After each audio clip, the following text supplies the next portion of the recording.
All right, today it's time for another 6.5 Creedmoor video, and we're going to pull out some of the heaviest bullets that I have. We're going to shoot the 145 grain match burner from Barnes, Staball 6.5, and the Winchester large rifle primer. Now we're going to continue using our Noster brass that we've been using in our 6.5 Creedmoor. Now I shot these in the past, I think with Superformance, early on when I had this gun, and I've got a brand new box left over. So we're going to start with that. These hit the lands in my rifle at 2.950. Barnes lists a cartridge overall length of 2.825, which is what we're going to use today. Now they list a max load at 44.1 grains at 2762 feet per second, and so we're going to use that as our max. We're going to start out at 42.9 grains and work up to that 44.1 grain in 4/10 increments. Hopefully we don't get into any trouble starting out a little bit high, but because this is Barnes load data, I think we can probably get away with it. So let's get out on the range and let's see if these big heavy bullets will shoot. Alrighty, we are out here on the range. This is my Savage 110 Tactical, chambered in 6.5 Creedmoor. You see the other information about the gun on the screen there. We're shooting at 100 yards, getting velocity via our lab radar. Pretty cool day today. It's probably about 45 degrees and a little bit of wind off left, maybe about 10 miles an hour. Shooting the 145 grain match burner and Staball 6.5. The gun is cold, and we're gonna go ahead and see how she shoots.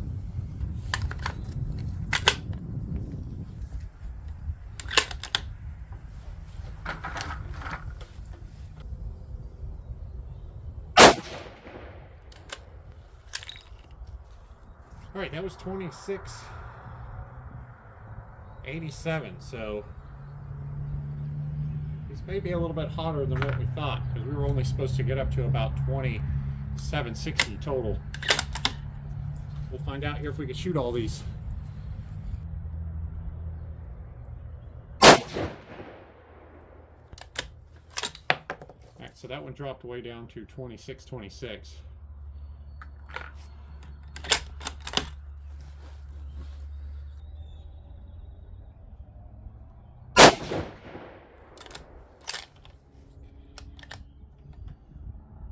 And that was 2632, so that first one might have been just a cold bore shot. I feel like I noticed that a lot, where the first shot out of the gun that day is a little bit different for velocity. Because it's been quite consistent, 2633 since then.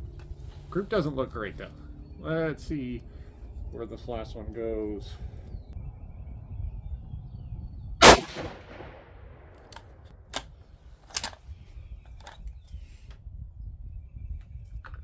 All right, and that last one was 2622. So other than that first shot we had, I think we were pretty consistent on our velocity. Group doesn't look great. See what our velocity average was. Yeah, so those averaged 2640, standard deviation of 2622. However, those shots we ended up with, the first one at 2687, then 2626, 2632, 2633, 2622. So that first one messed up our SD. So let's go ahead and move on up with our charge weight, see if our groups tighten up.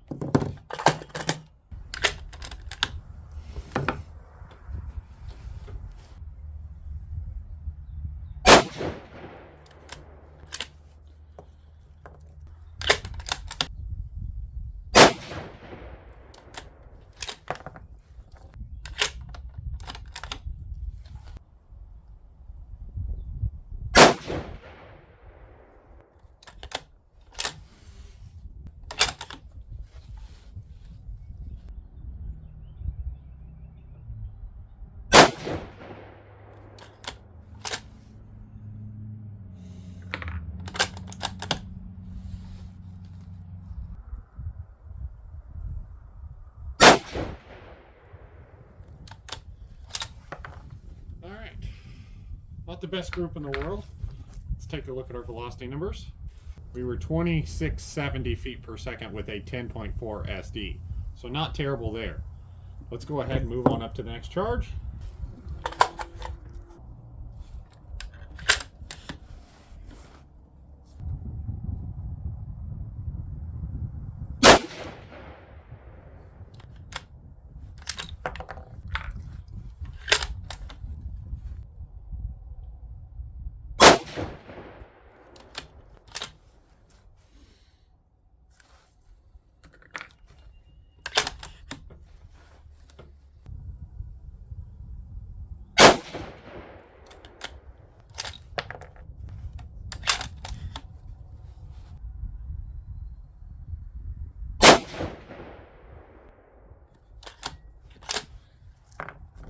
right, last one here.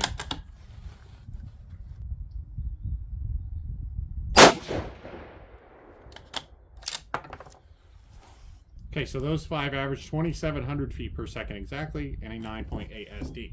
So pretty good looking group and pretty good SDs.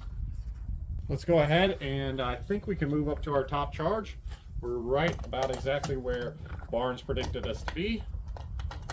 Not really seeing a lot of pressure issues with the brass, so I think we'll be good to shoot this last group.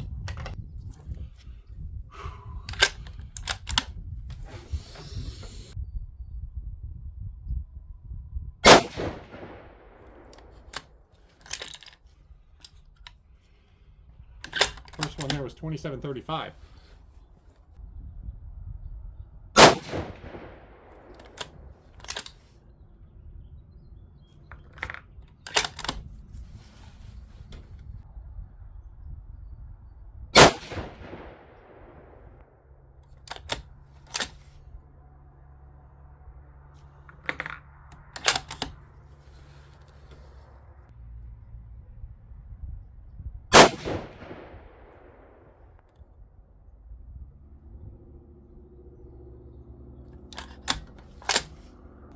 All right, last shot today.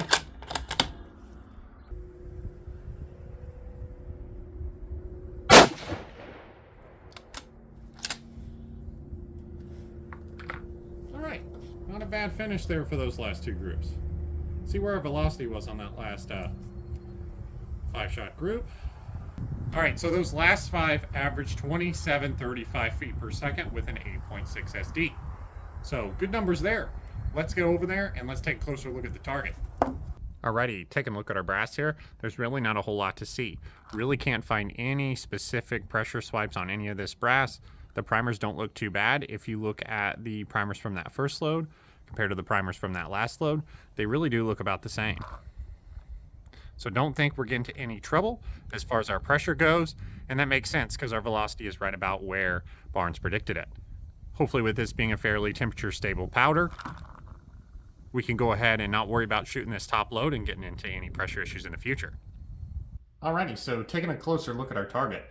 That first load at 42.9 grains averaged 2640 feet per second with that 26.6 SD and a 1.77 inch group. Now we talked about it on the range. That first shot was really high and then the rest of them were pretty consistent. Moving on to 43.3 grains, we shot 2670 feet per second, 10.4 SD, and the group improved to 1.35 inches. Then moving on to 43.7 grains, we shot 2700 feet per second, 9.8 SD, and again we improved to a 0.99 inch group, pretty decent looking group. And then our last group of the day at 44.1 grains, we shot 2735 feet per second, 8.6 SD, and a 0.8 inch, pretty even looking group there. So pretty happy with these results. Kind of roughly plan another trip to go shoot some long range, and that 44.1 load looks like a pretty good load. At that velocity and pretty decent group, we're at about 8 mils to 1,000 yards and about 21.7 mils to 1 mile. So with that high BC on this bullet and some pretty good velocities, I think this might make the 6.5 Creedmoor a mile cartridge. We'll have to find out in the future. But overall, pretty happy with this. Again, the match burners struggled in my PRC, but it seems like my 6.5 Creedmoor can handle them all right. So thank you guys for watching. Thank you guys for subscribing, and we'll see you next time.